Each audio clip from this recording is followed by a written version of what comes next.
गुजारा भत्ता हम समझते हैं उस महिला के लिए तो जायज़ है जिसको मामूली बात पे तलाक हो गई या किसी उसके शौहर ने दूसरी औरत के चक्कर में, शादी के चक्कर में उसे तलाक दे दी, वहाँ तक तो सही है। लेकिन अगर किसी की बीवी करप्ट है, उसके अवैध संबंध है लोगों से और उसके बाद उसने उसे तलाक दे दी और उसके बाद वो लिविंग रिलेशनशिप में रह रही है, तो क्या उसको भी भत्ता दिया जाए? क्या वो औरत जो दूसरा निकाह कर ले, क्या उसको भी भत्ता दिया जाए? सुप्रीम कोर्ट को इस पे विचार करना पड़ेगा। कांग्रेस वो पार्टी है जिसने संविधान के निर्माण में पूरे देश के सभी लोगों को साथ लेकर बनाया, समता का अधिकार, समानता का अधिकार लाया। हम संविधान सम्मत, न्याय सम्मत जो भी हो उसको मानते हैं और जो सबके हित में हो। हमारा किसी जाति और धर्म से कोई मतलब नहीं है। हम मानते हैं कि चीजें न्याय सम्मत होनी चाहिए, तो जो न्याय कहता होना चाहिए। किसी समाज की महिला हो, उसको जीविकोपार्जन की व्यवस्था होनी चाहिए। इसको हमें लगता है कि धर्म के गुरुओं को धार्मिक चश्मे से नहीं देखना चाहिए। यह मानवता का एक पक्ष है। ज़ेबा यास्मीन जी, इस फैसले का सभी को स्वागत करना चाहिए, किसी धर्म विशेष से ना जोड़ा जाए। आधी आबादी की बात हो रही है, उसमें ना हिंदू, ना मुस्लिम, ना सिख, ना ईसाई, ना बौद्ध। हकदार तो सब है। देखिए, मैं इस फैसले का स्वागत करती हूँ। जब बात महिलाओं की होती है तो हम बात मुस्लिम महिला, हिंदू महिला, सिख महिला की नहीं करते। महिला मतलब आधी आबादी। तो ये हमारा हक है, कुछ ऐसा नया नहीं मिल रहा है, ये हक है और ये हक मुस्लिम महिलाओं को भी मिलना चाहिए। जहां तक तकियानूसी विचारधारा की बात है, हमें उससे बाहर आना चाहिए। अभी जैसे मैं एसटी हसन जी का बयान सुन रही थी, वो कुछ अपशब्द यूज कर रहे थे कि करप्ट महिला हो तो भत्ता नहीं देना चाहिए। देखिए, ये कोर्ट सारी बातों को ध्यान में रखते हुए भत्ता बांधता है और उस हिसाब से फैसला देता है। तो इस तरीके की भाषा इनको नहीं बोलनी चाहिए महिलाओं के लिए। खैर, वो उनके चाल चरित्र में आता है तो उन्होंने बोला, लेकिन मुझे काफी बुरा लगा कि इस तरीके की भाषा, बयानबाजी टीवी पे नहीं होनी चाहिए। कोर्ट खुद फैसला लेता है कि कितना भत्ता देना है, किसको देना है और कितना हक है उसका। और इस फैसले का हर राजनीतिक पार्टी को स्वागत करना चाहिए, क्योंकि आधी आबादी निकल के आपके लिए वोट करती है। तो हमारे लिए लड़िए और हमें। एक छोटा सा सवाल है ज़ेबा यास्मीन जी, क्या पहले होता था, क्या पहले मिलता था? शाहबानो केस में किस तरीके से अधिनियम भी लाया गया था 1986, और आज सुप्रीम कोर्ट का ये बड़ा फैसला है, कुछ टिप्पणी भी सुप्रीम कोर्ट की तरफ से। देखिए, पहले नहीं मिलता था। पहले तो ट्रिपल तलाक पे भी इस तरीके का कानून नहीं था। तो फोन पे बोल दिया या कैसे भी बोल दिया तो तलाक देके आप फ्री हो गए, और फ्री हो गए तो भत्ता देने की तो बात ही नहीं है।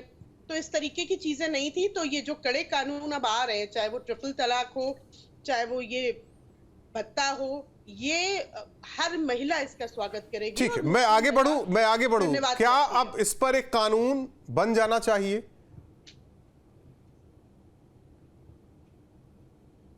बिल्कुल, मुझे लगता है बिना रुके और बिना सोचे विचारे इस पे कानून बनना चाहिए। फाजिल अहमद साहब, स्वागत करेंगे आप फैसले का? बिल्कुल स्वागत है। अभी पहले, आज भी भत्ता, आज भी पैसा मिलता है, कोर्ट तय करती है, मुसलमान को भी देना पड़ता है। ऐसा नहीं है कि मुसलमान उससे बचा हुआ है। जिन लोगों को जानकारी नहीं है, जो कभी अदालत नहीं जाते या कानून की जानकारी नहीं है, वो लोग इस पर बात बोलते। आज भी मिलता है। और पहले, और सुन लीजिए, जब आमदनी किसकी नहीं है, बहुत सी जगह तलाक हो जाता है, तो अगर कोई नहीं दे सकता है तो वक्फ बोर्ड उसको पैसा देता है। जो भी लड़कियां, अगर उसके संसार से कोई पैसा नहीं मिल सकता तो वक्फ बोर्ड उसको पैसा देती है। प्रोविजन है हमारे यहाँ कानून में। पहले भी मिलता है, आज भी मिलता है। कोई ऐसी बात नहीं है। नहीं, अगर ऐसा होता तो 1985 शाहबानो केस, तो फिर 1986 में यह अधिनियम। अरे सर, हम 2025 में जी नहीं, मैं आपसे जानना चाह रहा हूं, मैं कुछ चीजें क्लियर तो कर लीजिए ना दर्शक को। हमारे जो सियासी मेहमान हैं, ज़ेबा जी हैं, जरा ये क्लियर तो कर लीजिए, जब मिलता था तो फिर ये मामला कोर्ट ही क्यों पहुंचा? फाजिल साहब, आवाज आ रही है? आपकी आवाज नहीं आ रही है।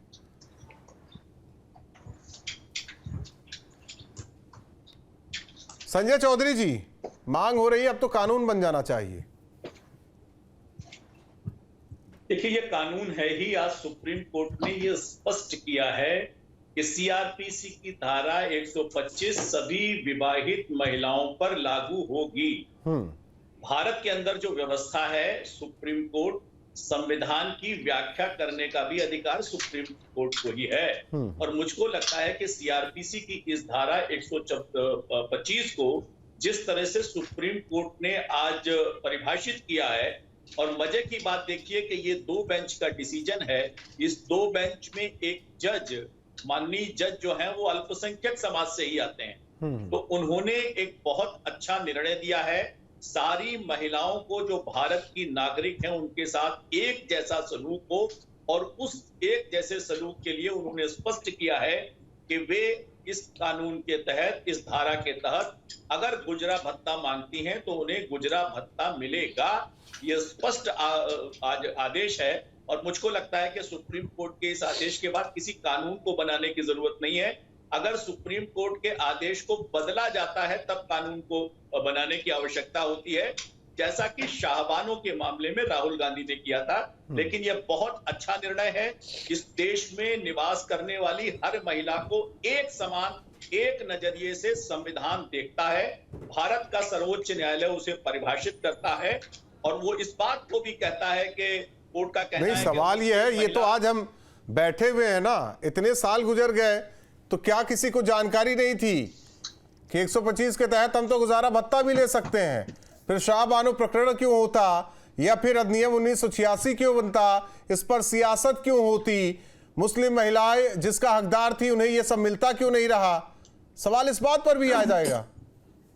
देखिए, इस मामले को जब समद की मिसेज ने गुजरा भत्ता के लिए अप्लाई किया तो समद इसके विरोध में आए, और उन्होंने कहा कि चूंकि ये जो मुस्लिम महिला तलाक पर अधिकार का संरक्षण अधिनियम 1986 है वो मुस्लिम महिलाओं को अलग करता है। लेकिन सुप्रीम कोर्ट तक ये मामला गया, और सुप्रीम कोर्ट ने इस मामले में एक बहुत ही अच्छा निर्णय दिया है कि सारी देश की महिलाएं सीआरपीसी की इस धारा 125 के तहत गुजरा भत्ता मांग सकती है, और उनको गुजरा भत्ता मिलेगा। बड़ा very loud and very clear decision है, और मुझको लगता है कि ये मुस्लिम महिलाओं के लिए एक बड़ा क्रांतिकारी नहीं, देखिए, ये तो एक फैसला हुआ। मैं एक चीज आप समझिए, ये तो एक फैसला हुआ, मैं उसे समझना चाह रहा हूं। कानून की भी भाषा में कानून एक अलग होता है, फैसला अलग होता है। फैसले का हम कह सकते हैं कि उसे उसकी लाइन ले सकते हैं, किसी दूसरा कोई मामला होगा तो हम इस केस की लाइन ले सकते हैं। लेकिन सवाल है कि कानून एक होना, ठीक है, 125 के तहत, सीआरपीसी की धारा 125 के तहत मांगा जा सकता है, लेकिन क्या एक कानून अलग से इन महिलाओं के लिए होना जरूरी है, या फिर इसी में सबको समाहित कर दें हम? देखिए, ये जो सीआरपीसी की धारा 125 है वो भारत में रहने वाले हर बच्चे के लिए, हर महिला के लिए, हर माता पिता के लिए उसके भरण पोषण का भत्ता देने का अधिकार देती है, और उस अधिकार में ये मुस्लिम तलाकशुदा महिलाएं भी शामिल हैं।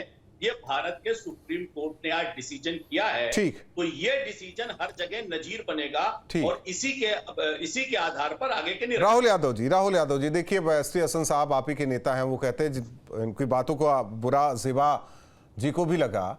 क्या यही समाजवादी पार्टी सोचती है क्या?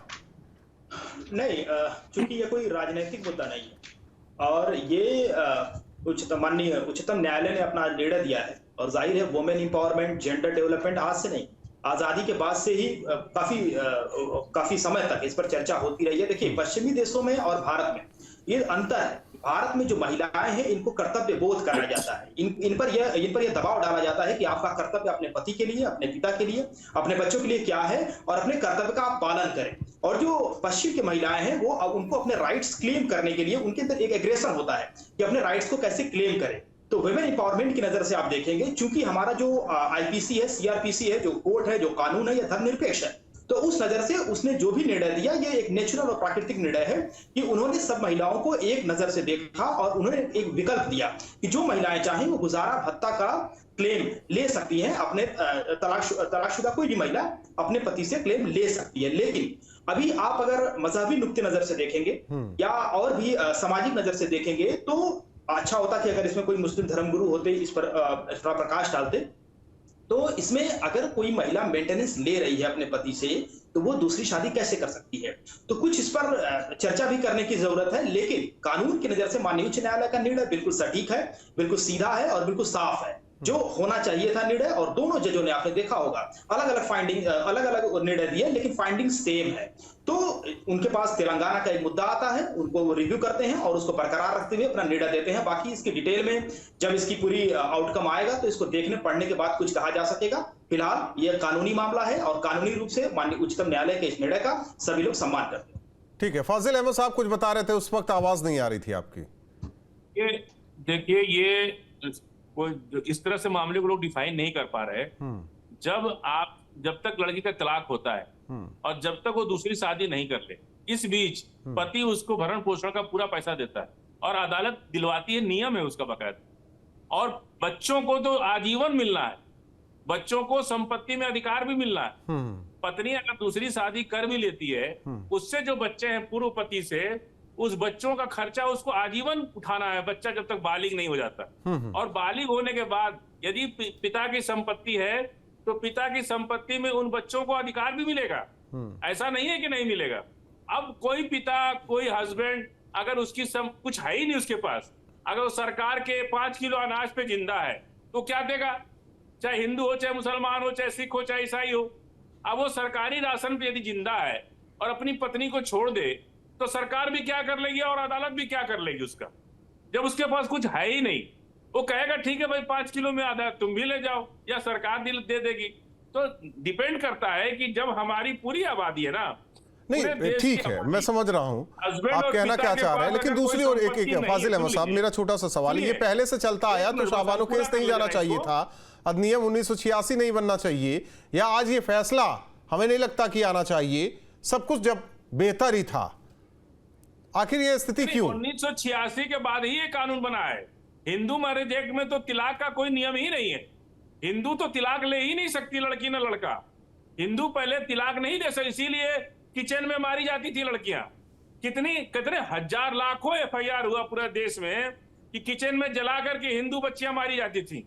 इसी कारण से नहीं मारी जाती थी कि वहां तिलाक का नियम नहीं था। बाद में हिंदू मैरिज एक्ट में तिलाक का नियम बनाया, सुप्रीम कोर्ट ने बनाया। तो इसलिए वहां पे ये इस्लाम में थोड़ा ये अलग है। और इसीलिए आज हिंदू मैरिज एक्ट में तो कोई तिलाक का सिस्टम नहीं है, लेकिन आज सरकार कह रही कि भाई अगर तुम्हारा नहीं बनता है तो तिलाक ले लो।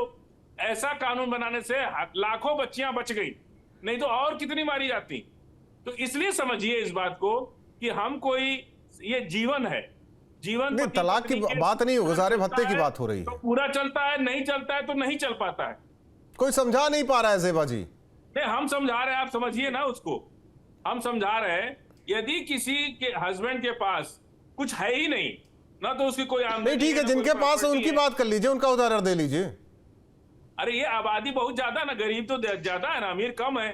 तो कौन कहता है, कौन कह रहा है? नहीं, आप जैसे पढ़े लिखे बैठे हुए हमारे साथ, और क्या चाहिए? पे जी रहे हमारे देश में 80 करोड़। फाजिल अहमद साहब देखिए, ये कोई बात नहीं है। मैं कहता हूं कोई पैसे वाला, मैं कह रहा हूं कोई पैसे वाला, कोई कमाने वाला हो, वो तलाक लेता है, क्या गुजारा भत्ता नहीं दे पाएगा या देगा? क्या है सिस्टम, वो तो समझा दीजिए। जो कमाने वाला है, आप किसी भी बात कर लीजिए, जो भी कमाने वाला है, कोर्ट उसका पैसा दिलवाती है उनको भरण पोषण का। और पत्नी अगर शादी कर लेती है तो बच्चों का आजीवन पैसा मिलता है। ज़ेबा जी ऐसा है क्या? पड़ता है। देखिए, जब तक कोई चीज कानून नहीं बनती है ना, किसी पे वो प्रेशर नहीं होता है। फाजिल जी की बातें सुनी मैंने, जो ये कह रहे हिंदू एक्ट में डिवोर्स नहीं है, तो क्या हिंदू मैरिजेस में डिवोर्स नहीं छोड़ देते हैं ना, हिंदुओं को छोड़ देते हैं, क्योंकि आज मुसलमानों की बात हो रही है, मुस्लिम महिलाओं की बात हो रही है, तो फाजिल साहब हिंदू वाला उदाहरण दे रहे हैं। अंदर लाखों बच्चियां मारी गई, गलत कानून, वो इसी बात से मारी गई ना कि वो उनसे मुक्ति चाहते थे। फाजिल भाई, लाखों बच्चियां मारी गई तो बच्चियों में धर्म मत देखिए, उसमें मुसलमान बच्चियां भी मारी जाती हैं। नहीं, मुसलमान में इस जब तिलाक का सिस्टम है इसीलिए नहीं मारी जाती हैं, क्योंकि आसानी से सेपरेशन हो जाता है, इसलिए नहीं मारी जाती। फिर वो हालात की मारी हो जाती होंगी, कि वहाँ तिलाक का सिस्टम है, फिर वो हालात की मारी हो जाती हैं। सऊदी में बैठा आदमी इंडिया में बैठी औरत को तलाक दे देता है, तो इतनी कन्वीनियंस से तलाक हो जाता है कि वो वक्त की मारी बेचारी कहाँ जाएंगी। वो तो उच्च न्यायालय ने आज अपना फैसला दिया है कि अगर सुन लीजिए, कोई तलाक दे दे, चाहे जिस भी का जैसे भी तरीका जो भी हो उसका, वो 3 बार में देना होता है उसको, चाहे वो इंडिया में रहे चाहे विदेश में रहे। तो 3 बार का वो भी सिस्टम होता है जो आपके शरिया हिसाब के है, वो भी उसका एक सिस्टम है। विदेश में चला गया और अपनी पत्नी को बात भी नहीं करता तो तिलाक के बराबर ही है ना। उसका भरण पोषण कौन करेगा? कहाँ गया? कोई अगर विदेश चला गया और अपनी पत्नी को वहीं शादी कर लिया, वहीं रह लिया, तो हम क्या कर लेते हैं? ऐसी हालत में वक्फ बोर्ड उनका इंतजाम करता है, उनको पैसे देता है भरण पोषण के लिए, वक्फ बोर्ड में उसको एप्लीकेबल है, वक्फ बोर्ड उनको पैसा देता है। ऐसी परिस्थितियों में तो कोई हिंदू भी अगर विदेश चला गया तो बोलिए। देखिए, औरत का रिप्रेजेंटेशन ये मत बनाइए कि औरत बेचारी है, उसको पति ने सऊदी से छोड़ दिया है तो वक्फ बोर्ड उसे संभालेगा। औरत देखिए, परिवार टूटने का कारण पति भी हो सकता है, पत्नी भी हो सकता है, उसके रिश्तेदार भी हो सकते हैं। देखिए बात किसी को पति पत्नी के, सुन लीजिए एक मिनट, पति पत्नी के रिश्ते को कभी भी जब वो टूट जाएगा तो फिर उसको कोई जोड़ नहीं सकता है, और वो नेचुरल है। आप उसके साथ नहीं रह सकते, जब नहीं रह सकते हैं तो किचन में मार देते थे उसको लोग। और जब आज सुप्रीम कोर्ट ने कहा कि भाई मारो मत, तलाक दे दो, तब से बच्चियां बच रही हैं। नहीं तो ठीक है, आपका कहना है कि उनमें मार दी जाती थी, आपके यहाँ तो एक बार तलाक, फिर दूसरे से शादी, फिर तलाक, तीसरे से भी हो गया। ये क्या नहीं, जो आप बता रहे हैं ना, जो आप समझाना चाह रहे हैं, ये जरा ये समझा दीजिए मुझे। जब ये पहले से था तो फिर आप लोगों को आना चाहिए, मुस्लिम स्कॉलर हैं, आप बताते कि धारा 125 के तहत आप भत्ता ले सकते हैं। कोई भी जो पढ़ा लिखा है, जो कमा रहा है, सबको पता है, लोग ले भी रहे, जितनी भी केस लोग ले रहे हैं। और इस मामले में वो गरीबी थी कि सुप्रीम कोर्ट तक लड़ाई लड़ी गई। देखिए हम बता रहे उसमें आप संजय चौधरी जी, कम मिल रहा है, संजय चौधरी, बात समझिए, आप टेक्निकल चीज समझिए। मुझे लगता है कि अगर आपको भत्ता कम मिल रहा है, पैसा कम मिल रहा है, तो उसके लिए हाईकोर्ट जाना पड़ेगा। हाईकोर्ट से अगर जजमेंट नहीं मिलता है तो सुप्रीम कोर्ट जाना पड़ेगा। फाजिल साहब गलत तथ्यों सबके के लिए, आधार हिंदू पर मुसलमान बहस कर सिख रहे ईसाई हैं। सबके लिए, क्योंकि जो गुजरा भत्ता का मामला है और जो शाहबानों का केस है, जिसमें ये बात कर रहे हैं कि वक्फ बोर्ड उसको गुजरा भत्ता देता है, लेकिन आप ये बताएं कि कितने लोगों को गुजरा भत्ता दिया। और जो गुजरा भत्ता देता है वो केवल इद्दत की अवधि तक देता है, जो 3 महीने से 90 दिन, हाँ 90 दिन 100 दिन का होता है, ये 3 महीने का होता है, ये मैक्सिमम है। तो मुझे लगता है कि जो इस प्रकार की बात कर रहे हैं वो इस तथ्यों को, जब तक दूसरी शादी नहीं करने की लड़की तब तक देना पड़ेगा। आज का अगर वो बुढ़ापे तक शादी नहीं करेगी तो बुढ़ापे तक देना पड़ेगा। महिलाओं को गुजरा भत्ता मिलने का रास्ता साफ नहीं, ये तो वक्फ बोर्ड की साइट पे होगा सारा। हाँ बिल्कुल, आप जाके चेक करिए ना, उसमें नहीं चेक करना भी जरूरी है ना, ताकि झूठ ना फैलाया जाए। आप जाकर के कोर्ट की साइट पे चेक कर लीजिए। बिल्कुल नहीं देता है, और सारे मुसलमान को गुजरा भत्ता मिलता है। में वक्फ बोर्ड ने कितनी महिलाओं को गुजरा भत्ता दिया, ये जरा सार्वजनिक करें। बिल्कुल भी, आप जाकर रिकॉर्ड निकालिए ना, जो जाता है उनको मिलता है। शोषण के लिए, उनको और अधिक रूप से नीचे ले जाने के लिए 3 तलाक का कानून वाले लोग हैं, तब हम लोगों ने सरकार से यही मांग की थी कि सरकार उनको 10,000 रुपये महीना दे। मुझको लगता है कि ये गुजरा भत्ता देश के मुस्लिम महिलाओं के लिए एक बड़ा क्रांतिकारी कदम के रूप में जाना जाए। नहीं, मैं चाहूंगा कि आप राजनीतिक पार्टियां ये बताइए कि ये धारा 1986 अधिनियम 1986 कुछ नहीं है। आप लोग धारा 125 के तहत गुजारा भत्ता ले सकती है, ये आप राजनीतिक पार्टियां बताएं, है ना राहुल जी। आप लोग ठीक है, वोट बैंक की राजनीति अलग है, लेकिन उन महिलाओं को जरूर बताएं कि आप ऐसे ले सकती हैं। नहीं, देखिए ऐसा है कि अगर हम सीधे तौर पर देखें तो जो कानून की नजर है, जो उच्चतम न्यायालय ने जो कहा है, इसका सम्मान और इसका स्वागत सभी लोग करेंगे। लेकिन जो मजहबी मसले हैं उनको लेकर, मजहबी मसले फिर आ गए एक तरफ, आप एक तरफ नहीं, ये एक तरफ आप आते हैं धर्मनिरपेक्ष। जब धर्मनिरपेक्ष इस पे बोल दिया, सुप्रीम कोर्ट की टिप्पणी है, धर्मनिरपेक्ष कानून। आप मजहबी कैसे हो, मजहबी किसी का हक हुकूक मजहबी कैसे हो गया? अरे हम बता रहे हैं, सुनिए, इनको जानकारी नहीं है राहुल जी को, इसमें कोई मजहबी नहीं है। उसको गुजारा भत्ता हर लड़की को मिलता है। ठीक है, तलाकशुदा है तो अब वो राजनीति के चश्मे से देख रहे हैं।